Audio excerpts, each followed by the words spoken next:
Hi, I'm Sarah. Welcome back to my channel where I talk about my journey to sustainable health and meaningful success. If you're coming back and you've already subscribed, welcome back. Y'all are my people and I love you so much. I'm so grateful for you. You are really just the best support. So thank you so much. And if you're new, I hope you'll consider subscribing by the end of this video. Little trigger warning that this is going to be about my binge eating disorder and depression a little bit. I'm going to talk a little bit about it. And normally I post about my health journey on Sundays and anti-MLM stuff on Wednesdays. So if this is not the video for you, check out any of my other videos where I'm not talking about this. So you won't be triggered, but we could still get to know each other. You know what I mean? The sun is about to go down, and so I'm just kind of filming a quick reflection video. I know that this is not Sunday or Wednesday, so I'm just talking to you guys just because today is a big day.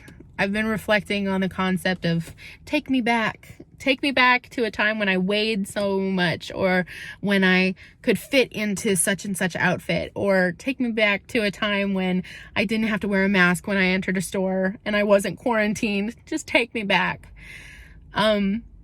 Obviously we can never go back in time, but today I stepped on the scale and the number that I saw took me back.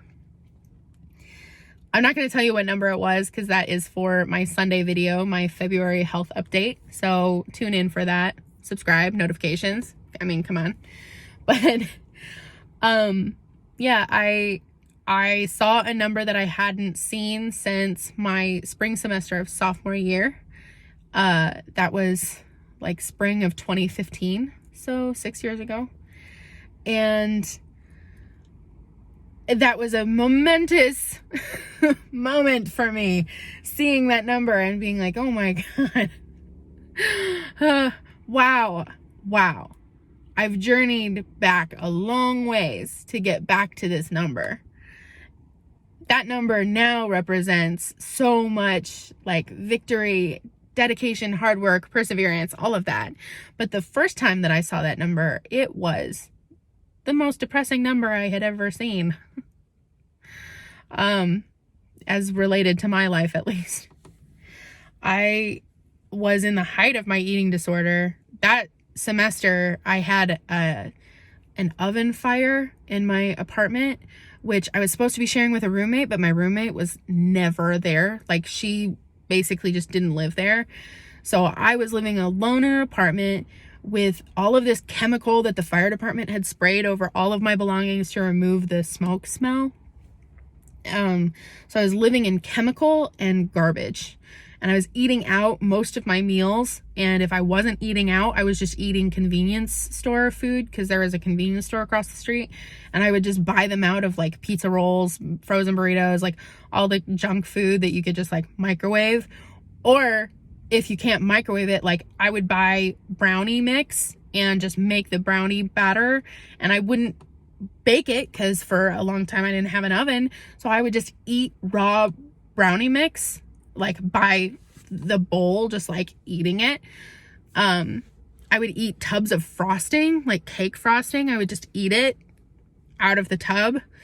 And so by the time, like, I was like sleeping in my bed, but it was like garbage island. By the time I finally like cleaned everything up, I could count like 13 empty pizza boxes, an empty thing of like ice cream that was like still some ice cream was there, so it was like melted.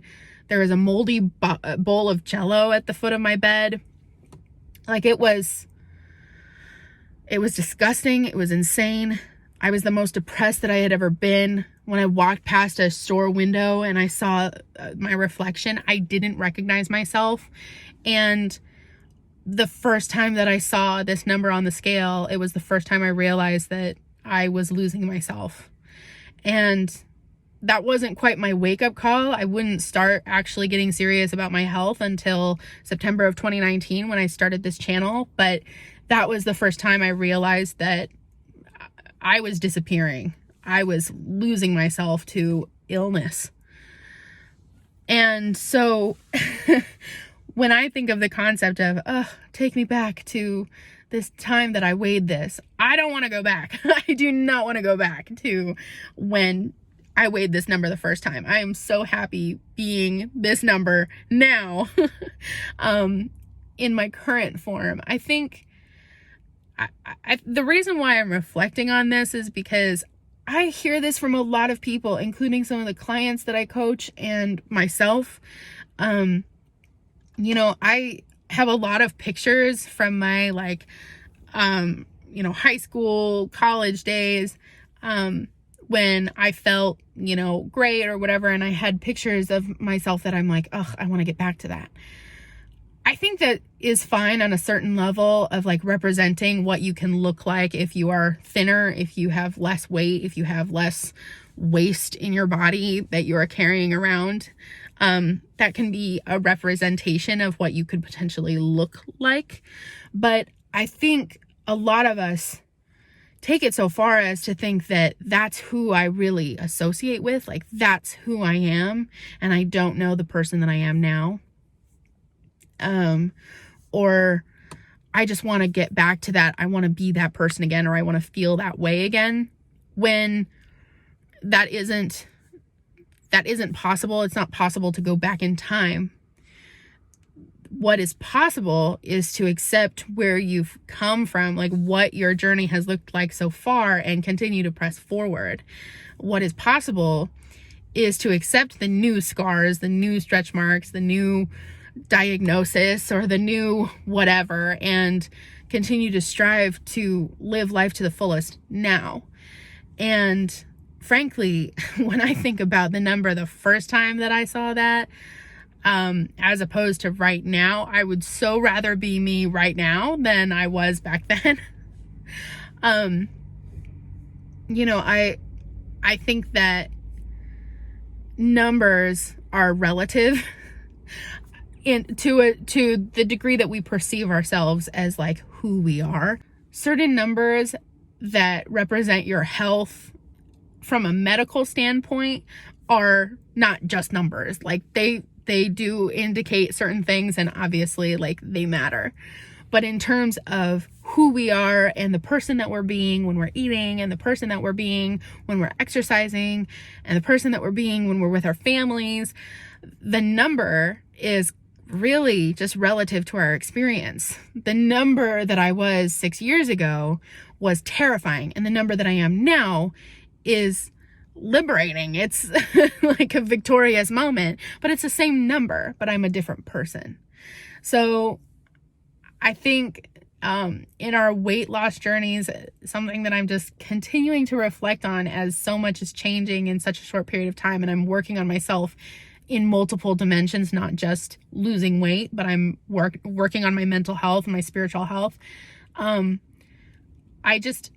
realizing that when we are seeing ourselves coming back down the scale, and we're seeing I'm seeing how far I've come between the time when I first saw that number and now, for me, it's really important to honor my story and to honor the person that I've become. Like I said, it's I'm the same number, but I'm a whole new woman. And so as I continue to lose weight and continue to see those mile markers, and I haven't seen that number since blah, blah, blah. I haven't seen that number since blah, blah, blah. I haven't been able to wear this size since whenever. This is all relative to the person I'm becoming. And numbers are a great representation. It's great to see that on the scale. But I think for our mental health and for our own just well-being, I don't think we should be wanting to go back. We should be wanting to press forward and seeing what more of life we can experience at better health, at more optimal health. And that's health all the way around, not just physical. So that is what I'm reflecting on today. I'm not going back. I am pressing forward, but I'm seeing numbers that I've seen before, and it's kind of freaking me out. So anyway, I love you guys so much. I'll see you really soon. On Sunday, I'm uploading my February health update, so stay tuned for that. Okay, bye.